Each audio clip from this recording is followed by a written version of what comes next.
Everyone, आज हम अवसादी चट्टानों का वर्णन यहाँ पे करने वाले हैं। आग्नेय चट्टानें हम देख चुके हैं कि जो आग्नेय चट्टान है उनका निर्माण कैसे हुआ है। तो हम देखते हैं कि अवसादी जो चट्टानें हैं उनका निर्माण किस प्रकार से हुआ है। देखिए, हमने जब आग्नेय चट्टानें पढ़ी थी तो हमने बात की थी जो आग्नेय चट्टान है उनका निर्माण लावा से, जो पृथ्वी के अंदर जो लावा है उसका बाहर निकलने से और पृथ्वी के धरातल पे जमा होने से होता है। ठीक है, तो ये जो आग्नेय चट्टान है, ठीक है, इसका जब ये आग्नेय चट्टानों में जब अपरदन और अपक्षय की क्रियाएं होती हैं तो यहाँ से जो अवसाद है, यहाँ से जो चट्टानों के छोटे छोटे टुकड़े हैं वो टूटकर यहाँ पे परतों के रूप में बिछ जाते हैं। ठीक है, तो ये जो परतों के रूप में जो बिछा हुआ ये जो अपरदित सामान है, अपरदित पदार्थ है, इसको अवसादी चट्टान कहा जाता है। ठीक है, अवसादी चट्टान। ठीक, इसके बाद जब जो आग्नेय चट्टान है और जो अवसादी चट्टान है इनमें ताप और दाब की जो क्रियाएं चलती है तो उसके बाद रूपांतरित चट्टान का निर्माण होता है। ठीक है, तो यहाँ पे रूपांतरित चट्टान आ जाएंगी। अब देखिए, जो अवसादी चट्टान है वो किनका समूह है। यहाँ पे जो आग्नेय चट्टान है जो धरातल पे बिछी हुई है, इनका अपक्षय और अपरदन की क्रियाएं यहाँ पे होंगी, प्लस जो रूपांतरित चट्टान है इनका भी अपरदन और अपक्षय होगा। तो किसका निर्माण होगा? अवसादी चट्टान का। ठीक है, तो ये जो अवसादी चट्टान है इनकी विशेषताएं अगर देखें तो इसके विशेषताओं में देखिए, जो अवसादी चट्टान है वो परतों के रूप में पाई जाती है। मतलब देखो, यहाँ से जो चट्टान का अपक्षय हुआ एक परत के रूप में बिछ गया, फिर दूसरी चट्टान मतलब फिर उसका अपरदन हुआ तो एक अलग विशेषता रखने वाली एक परत के रूप में जमा होगी। तो सबसे पहले अगर विशेषताएं हम देखें अवसादी चट्टान की, तो सबसे पहली जो विशेषता है जो अवसादी चट्टान है वो किस रूप में पाई जाती है? परत के रूप में। ठीक है, जो अवसादी चट्टान है वो कैसी पाई जाती है? परतदार। परतदार मतलब कि ये जो चट्टानें हैं वो परतदार परत बिछी हुई होती है और हर एक परत जो है उसकी विशेषताएं अलग अलग होती है। ठीक है, इसके बाद हम बात करते हैं कि ये जो चट्टानें हैं कौन सी? अवसादी चट्टानें, इनमें रवे पाए जाते हैं या नहीं पाए जाते।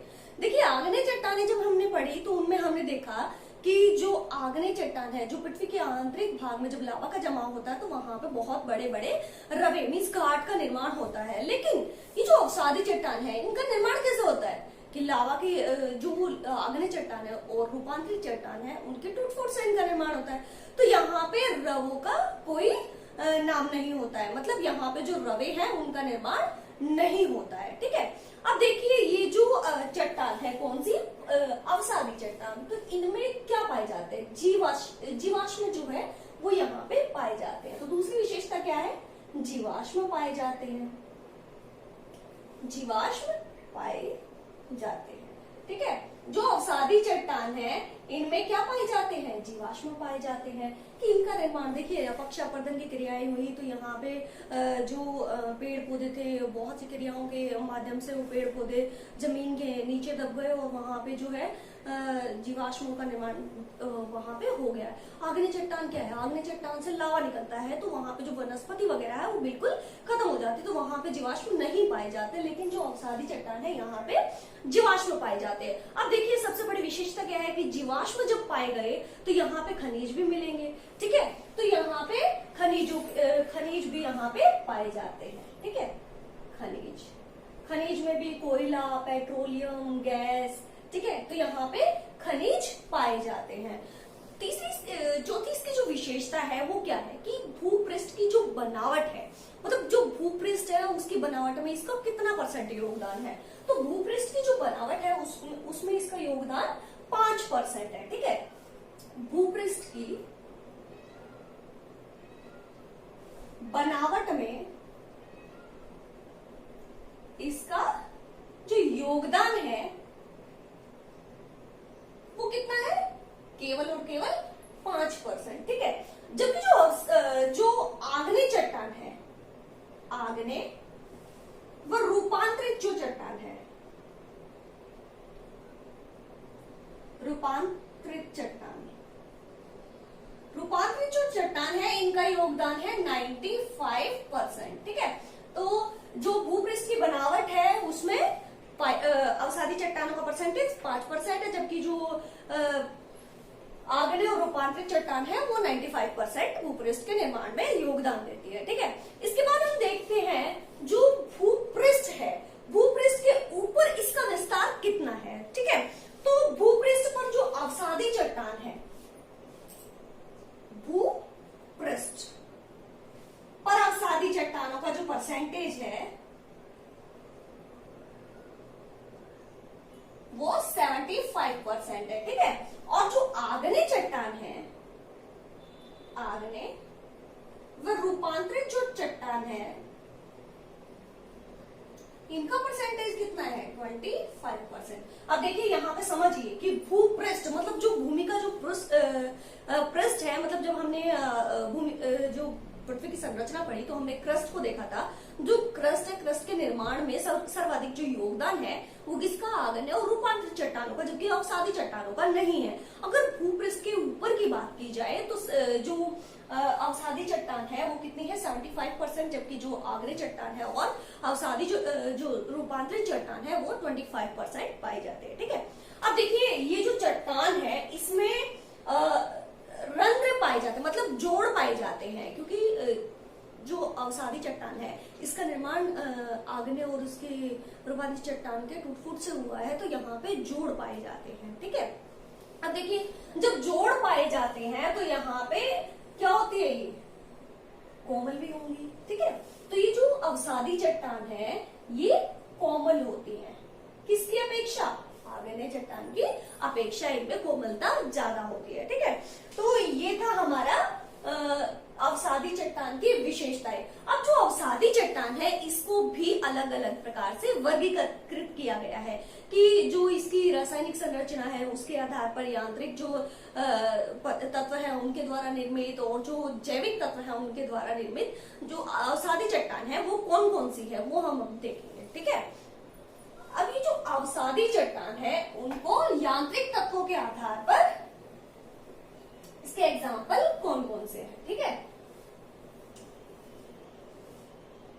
यांत्रिक तत्वों के आधार पर, यांत्रिक तत्वों के आधार पर। अब सबसे पहले देखिए जो यांत्रिक तत्व है इनमें सबसे पहले हम देखते हैं बालू का पत्थर। ठीक है, बालू का पत्थर। दूसरा यहां पे आता है कॉन्ग्लोमेरेट, कॉन्ग्लोमेरेट। तीसरा यहां पे आता है cyst, cyst. Fourth clay, fifth यहां पे आ जाएगा शेल, और जो लास्ट है वो है यहां पे लॉयस, लॉयस। ठीक है, अब देखिए जो शेल है वो शिस्ट प्लस क्ले, मतलब शिस्ट के साथ जब क्ले का मिलन हो जाएगा, इन दोनों को जोड़ देंगे तो किसका निर्माण होगा, शेल का निर्माण होगा। ठीक है, जो शिस्ट है और क्ले है इसमें क्या कर देंगे, इन दोनों को अगर जोड़ दिया जाए तो किसका निर्माण हो जाएगा, शेल का निर्माण हो जाएगा। ठीक है, इसके बाद हम देखते हैं, ये तो हो गया सिस्ट, क्ले और शेल। ठीक है, इसके बाद हम देखते हैं कि जो बालू का पत्थर है, ये बालू का पत्थर है, इसका निर्माण भी किस तरह से होता है। जब बालू का पत्थर है इसमें सिलिका, लौह ऑक्साइड, कैल्शियम कार्बोनेट और ये जो है पदार्थ है, क्वार्ट्जट है, सिलिका है, इनके मिलने से किसका निर्माण होता है, बालू का पत्थर का निर्माण होता है। अब देखिए जो बालू मिट्टी है, बालू मिट्टी में अगर कैल्शियम कार्बोनेट अगर मिल जाएगा तो उसका रंग कैसा हो जाएगा। ठीक है, तो इस तरह से जो भी पदार्थ है जैसे लोह ऑक्साइड है, सिलिका है, इस तरह से ये मिलने के बाद जो बालू मिट्टी है, ठीक है, इसका निर्माण, ये मिलने के बाद इसका कलर कैसा हो जाएगा, तो उस आधार पर हम इसको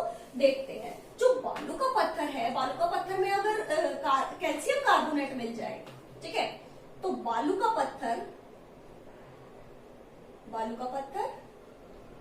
प्लस कैल्शियम कार्बोनेट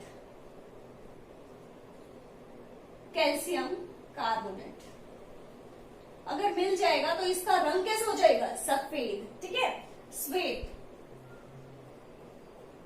श्वेत जो है इसका कलर हो जाएगा। अगर सॉरी बालू का पत्थर नहीं, यहाँ पे बालू मिट्टी आएगा, बालू मिट्टी, ठीक है। अगर इस बालू मिट्टी के अंदर बालू मिट्टी है, अगर इस बालू मिट्टी के अंदर लोह ऑक्साइड अगर मिल जाए, ठीक, क्या लोह ऑक्साइड, अगर इस बालू का मिट्टी में लोह ऑक्साइड मिल जाएंगे तो इसका कलर कैसा हो जाएगा, लाल हो जाएगा, ठीक है। इसके बाद देखते हैं जो ये बालू मिट्टी है, ठीक है, ये जो बालू मिट्टी है इसमें क्वार्जेट अगर मिल जाए, क्या क्वार्जेट, बालू मिट्टी, अगर इस बालू मिट्टी में क्वार्जेट मिल जाए, जिसको स्फटिक भी बोलते हैं, क्वार्जेट मिल जाए तो किसका निर्माण हो जाएगा, बालू का पत्थर का, बालू का पत्थर, ठीक है। ये हो गया हमारा बालू का पत्थर। अगर ये जो बालू का पत्थर है, ठीक है, अगर बालू का पत्थर में सिलिका मिला दी जाए, जब बालू का पत्थर है इसमें सिलिका अगर मिला दी जाए तो जो बालू का पत्थर है वो कैसा हो जाएगा, कठोर हो जाएगा, ठीक है, कठोरता इसमें आ जाएगी। और जो बालू का पत्थर है इसका जो पाताल तोड़ कुएं जो हैं उनको बनाने में भी इसका योगदान रहता है, ठीक है। ये हमारा था बालू का पत्थर। अगर बालू मिट्टी में कैल्शियम कार्बोनेट मिला दिया जाए तो इसका रंग सफेद हो जाएगा, अगर बालू मिट्टी में लोह ऑक्साइड मिला दिया जाए तो ये इसका जो रंग है वो लाल हो जाएगा। अगर बालू का मिट्टी के साथ अगर क्वार्जेट मिल जाएगा तो बालू का पत्थर का निर्माण हो जाएगा, और बालू का पत्थर में अगर सिलिका मिल जाए तो क्या हो जाएगा, बालू का पत्थर जो है वो कठोर हो जाएगा, ठीक है। ये था हमारा बालू का पत्थर। अब बालू का पत्थर के बाद हम देखते हैं कॉन्ग्लोमेरेट, ठीक है, कॉन्ग्लोमेरेट।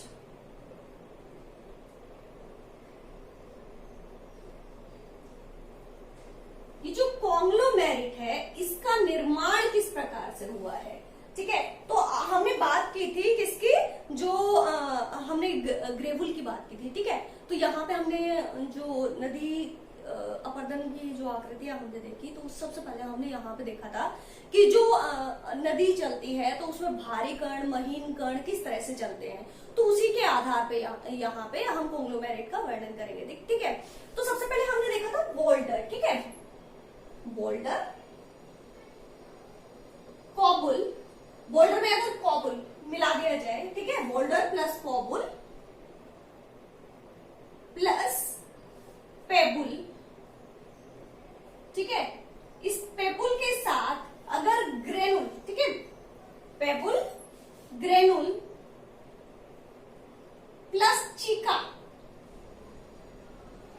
ठीक है, अगर इन सब के साथ मतलब बोल्डर कॉबुल पेबुल ग्रेनुल के साथ अगर चीका मिल जाए तो क्या बन जाएगा, ग्रेवल बन जाएगा, ठीक है, क्या बन जाएगा, ग्रेवल। अगर ये जो ग्रेवल है, ग्रेवल के साथ क्वार्जेट अगर मिला दिया जाए, ग्रेवल, ठीक है, ग्रेवल प्लस क्वार्जेट, अगर इस ग्रेवल के साथ क्वार्जेट मिल जाएगा तो किसका निर्माण हो जाएगा, कॉन्ग्लोमेरेट का, ठीक है, कॉन्ग्लोमेरेट।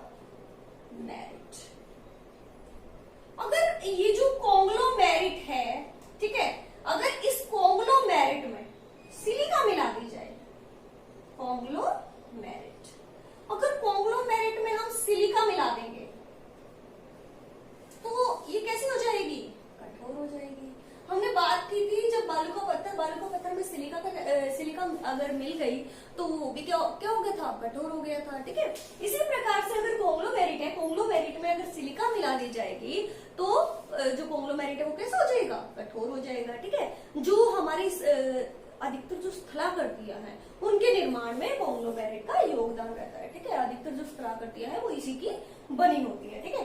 इसके बाद हम बात करते हैं लॉयस। हमने सिस्ट क्ले देख लिया है कि जो सिस्ट है प्लस क्ले है उनके मिल जाने से किसका निर्माण होता है, सेल का निर्माण होता है, ठीक है। अब हम देखते हैं लॉयस। लॉयस क्या है, ठीक है, लॉयस।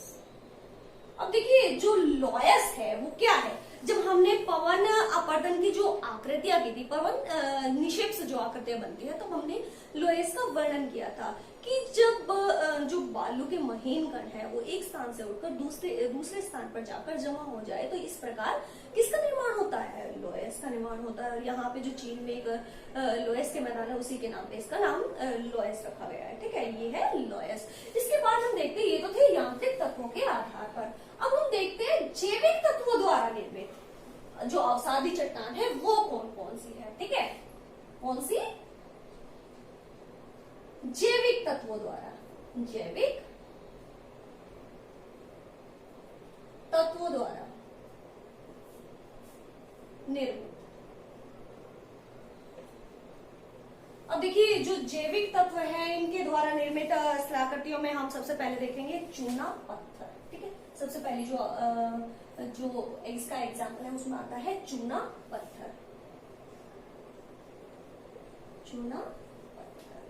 अब देखिए, ये जो चूना पत्थर है, ठीक है, ये जो चूना पत्थर है इसको लाइमस्टोन भी कहा जाता है। और ये जो चूना पत्थर है इसमें रासायनिक अपक्ष की क्रिया यहाँ पे ज्यादा होती है। ठीक है, और जो शुष्क क्षेत्र है वहां पे ये एक अवरोधक के रूप में काम करता है। ठीक, अगर हम जो चूना पत्थर है, इस चूना पत्थर में क्या मिला दे? मैग्नीशियम अगर मिला दे, चूना पत्थर के साथ अगर मैग्नीशियम मिला दिया जाएगा, मैग्नीशियम अगर मिला दिया जाएगा तो किसका निर्माण हो जाएगा? डोलोमाइट का। ठीक है, डोलोमाइट काफी इंपॉर्टेंट है। ठीक है, चूना पत्थर जो है शुष्क क्षेत्रों में क्या करता है? अवरोधक के रूप में काम करता है। ठीक है, चूना पत्थर प्लस जो मैग्नीशियम है ये दोनों अगर मिल जाएंगे तो किसका निर्माण हो जाएगा? डोलोमाइट का यहाँ पे निर्माण हो जाएगा। अधिकतर जो आपके भवन निर्माण है उसमें इसी का जो यूज है वो किया जाता है। अब चूना पत्थर जो है, चूना पत्थर कहाँ? जो आपकी जो समुद्र के अंदर जो प्रवाल भित्तियां पाई जाती है, जब CO2 का, ठीक है, जो CO2 है उसका कैल्शियम कार्बोनेट के साथ जब संयोग होता है तो उससे इसका निर्माण होता है। जो प्रवाल भित्ति है, जो समुद्र के अंदर जो अस्थि पिंजर वगैरह है उसमें जो है वो चूना पत्थर पाया जाता है। ठीक है, लाइमस्टोन। ठीक है, इसके बाद दूसरा जो आता है जो चूना पत्थर है, चूना पत्थर के साथ साथ हमने देख लिया डोलोमाइट। जो सेकेंड आता है वो आता है कोयला। अब कोयला तो सबको ये पता है कि कोयले का निर्माण कैसे होता है, क्योंकि अवसादी चट्टानें यहाँ पे क्या है, जब बहुत सारी जो लाखों करोड़ों वर्ष पूर्व बहुत सारी जो वनस्पति है वो पृथ्वी के नीचे दब गई थी। ठीक है, और पृथ्वी के नीचे लगातार ताप और दाब की जब क्रियाएं होती रही, प्रेशर इस पे पड़ता रहा, तो जो कोयला है, जो वनस्पति है वो किसमें चेंज हो गई है? कोयले में चेंज हो गई है। ठीक है, तो इस कोयले के एग्जाम्पल में यहाँ पे आ जाएगा, आपके कोयले भी बहुत टाइप के हैं, तो कोयला आ जाएगा यहाँ पे पीट जो कोयला है। ठीक है, ये हमारा था जैविक तत्वों द्वारा निर्मित। तो जैविक तत्वों में हमने देखा चूना पत्थर के बाद हमने देखा कोयला, और कोयले का साथ साथ हमने यहाँ पे डोलोमाइट भी देखा, और कोयले का एक रूप पीट भी यहाँ पे आ जाएगा। ठीक है, ये हमारा जैविक तत्वों द्वारा निर्मित। अब देखते हैं कि जैविक तत्वों के बाद आता है रासायनिक तत्वों के आधार पर, कि रासायनिक तत्व है उनके द्वारा निर्मित रासायनिक। ठीक है, तो हमने बात कर ली है यांत्रिक तत्वों के आधार पर, जैविक तत्वों के आधार पर। इसके बाद हम बात करने वाले हैं रासायनिक तत्वों के आधार पर। अगर रासायनिक तत्वों में भी हम देखें तो इसके एग्जाम्पल में सबसे पहले हम लेते हैं खरिया मिट्टी। क्या? खरिया मिट्टी।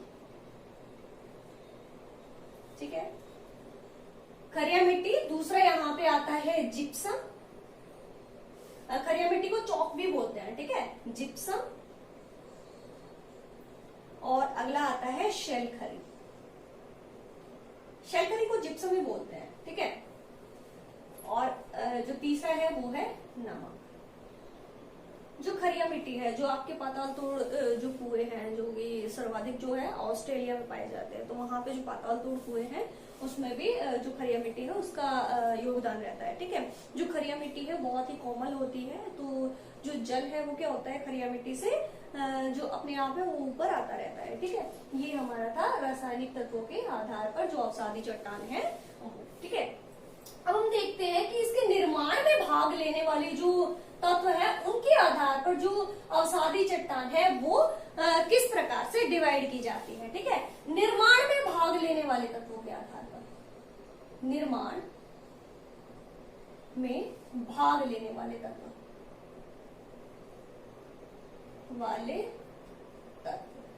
तो इसमें सबसे पहले देखते हैं हम जल द्वारा, दूसरा आता है वायु द्वारा, तीसरा यहां पे आता है हिम द्वारा। ठीक है, हिम द्वारा। अब देखिए जल द्वारा क्या आ जाएगा, जल द्वारा आ जाएगा जलोढ़, मतलब जो नदी अपरदित करके सामान जो लाई है उसको निक्षेप करती है तो जलोढ़ का निर्माण होता है। ठीक है, इसमें आपका झील वगैरह भी आ सकता है, तो ये आ जाएगा जलोढ़। जो वायु द्वारा है वो आ जाएगा वायोड़, मतलब वायु जो अपरदन करके जो सामान लाई है उसका निक्षेप किया, वायोड़। ठीक है, और इसके बाद आ गया हिमोड़। तो ये था हमारा अवसादी चट्टान, जिसमें हमने जो अवसादी चट्टान है उसकी विशेषताएं देख ली और उनका वर्गीकरण किस किस प्रकार से किया जाता है। तो 3 प्रकार से इसका जो वर्णन है वो किया जाता है, यांत्रिक आधार पर, रासायनिक तत्वों के आधार पर और जैविक तत्वों के आधार पर। उसके एग्जाम्पल हमने देख लिया और उनका जो विस्तृत वर्णन है वो भी हमने कर लिया है। इसके बाद हमने देख लिया कि निर्माण में भाग लेने वाले तत्व कौन से हैं, तो जल द्वारा, हिम द्वारा और वायु द्वारा। तो जल द्वारा जो है उसका भी हमने देख लिया कि जलोढ़, वायोड़ और हिमोड़। ठीक है, अगर आपको ये वीडियो अच्छा लगता है तो लाइक, शेयर एंड सब्सक्राइब जरूर करिएगा। Thank you.